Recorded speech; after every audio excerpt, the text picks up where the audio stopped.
Science की दुनिया में आप सभी लोगों का स्वागत है और फिजिक्स की दुनिया में आपको मैं बता देना चाहता हूं, हम लोगों ने अभी तक लेक्चर 8 तक अपना कंप्लीट कर लिया इलेक्ट्रोस्टैटिक्स। आज हम लेक्चर 9 की ओर मूव ऑन कर रहे हैं। बट ये लेक्चर 9 पढ़ाने से पहले मैं आपको एक चीज़ बता देना चाहता हूं, अगर आपने अभी तक लेक्चर 8 तक नहीं किया है तो आप कर लीजिए और उसकी नोट्स मेंटेन कर लीजिए। जब भी आपकी स्कूल खुलेगी वो आपका लेक्चर 8 तक चेक किया जाएगा, ठीक है ना। चलिए आप लेक्चर 9 अब करते हैं। लेक्चर 9 में हमारे पास है टॉर्क। क्या है हमारे पास? टॉर्क। टॉर्क जो होता है वो एक तरह से एक रिस्टोरिंग फोर्स होता है। क्या होता है? एक तरह से बल की तरह ही होता है, जो कि हम आज बात करने वाले हैं। तो देखो, टॉर्क के पहले हम क्या करेंगे, ये एक डेफिनेशन बताना चाहता हूँ। डाइपोल मोमेंट की आपको डेफिनेशन बताना चाहता हूँ। किसकी डेफिनेशन अपन जानना चाहते हैं? डाइपोल मोमेंट की हम एक डेफिनेशन जानना चाहते हैं। डाइपोल मोमेंट, तो एक्चुअली में डाइपोल मोमेंट होता क्या है?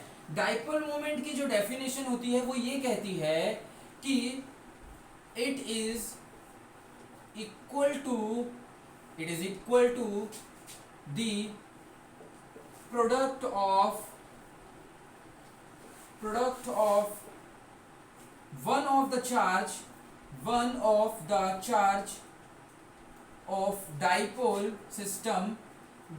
system के किसी भी एक चार्ज को आप ले लीजिए, dipole system. it is equals to the product of one of the charge of dipole system and distance between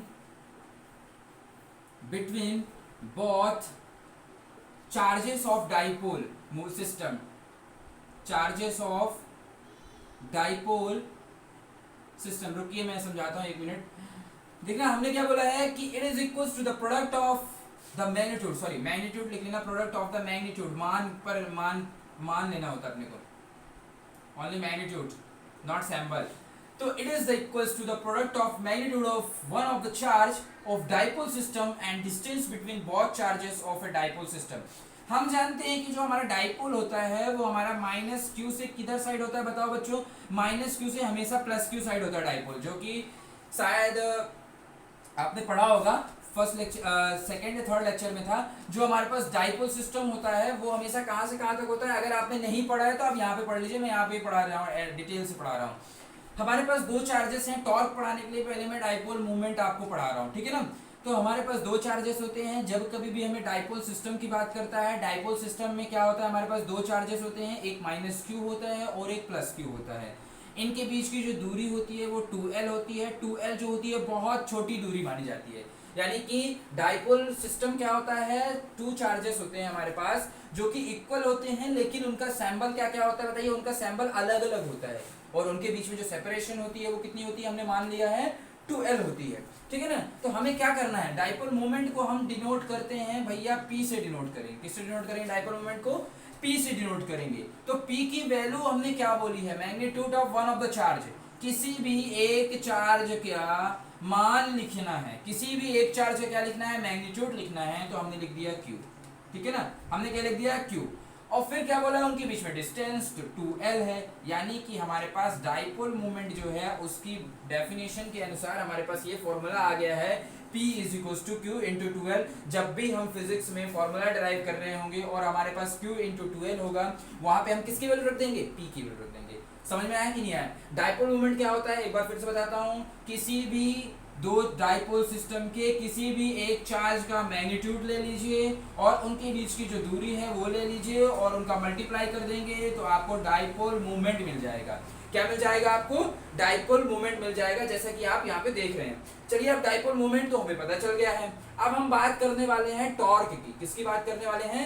torque की, ठीक है ना। तो चलो अब टॉर्क की बात करते हैं। आखिर टॉर्क क्या होता है?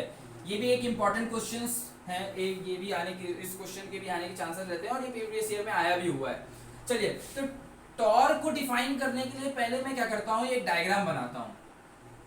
इधर साइड जो है हमारे पास वो इलेक्ट्रिक फील्ड है, this is a electric field. आप ध्यान से देखेंगे ये क्या है हमारे पास? ये एक हमारे पास इलेक्ट्रिक फील्ड मैंने बनाया है जो कि इधर साइड है। किधर साइड है? हमारे इधर साइड है। क्या है? Electric field. इलेक्ट्रिक फील्ड मतलब हो गया हमारे पास विद्युत क्षेत्र। अब जो विद्युत क्षेत्र है, हमने बोला है कि भैया यहाँ पे एक चार्ज रखा हुआ है माइनस क्यू और हमने बोला भैया यहाँ पे एक चार्ज रखा हुआ है प्लस क्यू। दिख रहा है जैसा कि आपको हमने बोला इलेक्ट्रिक फील्ड भैया इधर साइड है और हमारे पास एक प्लस क्यू चार्ज है और एक हमारे पास माइनस क्यू चार्ज है। प्लस क्यू चार्ज ये रखा हुआ है और माइनस क्यू चार्ज ये रखा हुआ है। दोनों की लाइन ज्वाइनिंग के बीच की जो डिस्टेंस है, अगर इसे डाइपोल बस सिस्टम बनाना है तो बताओ, अभी कुछ देर पहले बताया था मैंने कि डाइपोल सिस्टम जो होता है उसमें जो डिस्टेंस होती है उनके बीच में कितनी होती है बताइए, 2L होती है। कितनी होती है? 2L। तो ये डिस्टेंस जो जाएगी हमारे पास कितनी हो गई होगी, हमारे पास ये 2L हो गई होगी। आया समझ में कि नहीं आया? ठीक है ना। अब देखो, अब हमारे पास देखिए यहाँ पे अगर इलेक्ट्रिक फील्ड है, जैसे मान लेता हूँ किसी, अभी थोड़ा समझाने के बता रहा हूँ, जैसे मान लो एक खुला चार्ज मैंने छोड़ दिया, क्यू चार्ज है, और इलेक्ट्रिक फील्ड इधर साइड लगा दिया है, तो इलेक्ट्रिक फील्ड जब भी रहता है तो हमारे पास फॉर्मूला F/Q होता है, तो यानी F फोर्स लग रहा होगा EQ के बराबर। कोई भी चार्ज अगर दुनिया में रखा है और अगर विद्युत क्षेत्र है तो उस पर क्या होता है कि एक फोर्स लग रहा होता है। क्या लग रहा होता है? फोर्स। और दिख रहा होगा जैसा कि आपको फोर्स लग रहा होता है, और फोर्स की वैल्यू किसके बराबर लग रही होती है? EQ के बराबर। तो अगर वो पॉजिटिव चार्ज है, ध्यान देना, अगर कोई भी पॉजिटिव चार्ज है तो पॉजिटिव चार्ज पर फोर्स जो लगता है वो उसी डायरेक्शन में लगता है जिस डायरेक्शन में इलेक्ट्रिक फील्ड होता है। और अगर नेगेटिव चार्ज होता है तो नेगेटिव चार्ज होता है तो फोर्स की डायरेक्शन इलेक्ट्रिक फील्ड की डायरेक्शन के उल्टा हो जाती है। तो भैया यहाँ पे प्लस चार्ज है तो इस पर जो फोर्स लग रहा होगा, इस पर जो फोर्स लग रहा होगा वो QE फोर्स इधर साइड लग रहा होगा। ये नेगेटिव चार्ज है भैया, तो इस पर जो फोर्स लग रहा होगा वो किधर साइड लग रहा होगा? पीछे साइड लग रहा होगा, प्लस QE चार्ज। समझ में आया कि नहीं आया? तो देखो, समझने के लिए हमने देखा कि एक हमने इलेक्ट्रिक फील्ड दिया जिसमें दो चार्ज बनाया और उनके बीच में सेपरेशन 2L कर दी। अब इस पर जो हमारे पास फोर्स लग रहा होगा वो फोर्स QE फोर्स लग रहा होगा इलेक्ट्रिक फील्ड की दिशा में, और इस पर लग रहा होगा इलेक्ट्रिक फील्ड के अपोजिट दिशा में। यहाँ तक आपको समझ में आ गया? यहाँ तक किसी को कोई डाउट नहीं? चलिए आगे बढ़ते हैं। अब आपने भैया बता दिया फोर्स लग रहे हैं दो ठो, तो टॉर्क की बात कहाँ से कर रहे हैं आप? टॉर्क की बात एक्सप्लेन कीजिए। तो पेपर में, अगर हमें पेपर में मार्क्स ऑब्टेन करना है तो सबसे पहले जो जो आपने डायग्राम में माना ना, आप पहले सारी चीजों को लिख दीजिए। हमने कंसीडर किया है, consider electric field, consider electric field E is pointed electric field is pointed towards किधर साइड हमने माना है? Towards right direction. हमने ये बोला है कि राइट साइड जो है हमारे पास इलेक्ट्रिक फील्ड पॉइंटेड है। टू चार्जेस हमने रखे हैं, two charges of equal magnitude. दोनों चार्जेस का क्या है? मैग्नीट्यूड क्या है बताइए? मैग्नीट्यूड क्या है? Equal magnitude are placed with separation उनके बीच में कितनी है? उनके बीच में दूरियां कितनी बनी हुई हैं? सेपरेशन कितनी दी हुई है बताओ बच्चों? 2L दी हुई है। कितनी दी हुई है हमारे पास? 2L दी हुई है। हमने एक इलेक्ट्रिक फील्ड माना है जो कि राइट डायरेक्शन में है, हमने दो चार्ज माना है जिनके बीच में सेपरेशन 2L दी हुई है। तो आप देख रहे हैं आपके पास फोर्स लग रहा होगा, force QE act on plus Q charge in ET direction. क्या समझ में आया? क्या लिखे हैं भैया आप? अरे वही तो लिखे हैं जो अभी समझाए थे कि जो फोर्स QE होगा वो प्लस Q वाले पर इलेक्ट्रिक फील्ड की दिशा में लग रहा होगा, ठीक है ना। And on minus Q charge force जो है हमारे पास किधर साइड लग रहा है? Force is in opposite direction. किधर साइड लग रहा होगा? Opposite direction. किसके अपोजिट डायरेक्शन? To E। यहाँ तक आगे समझ में?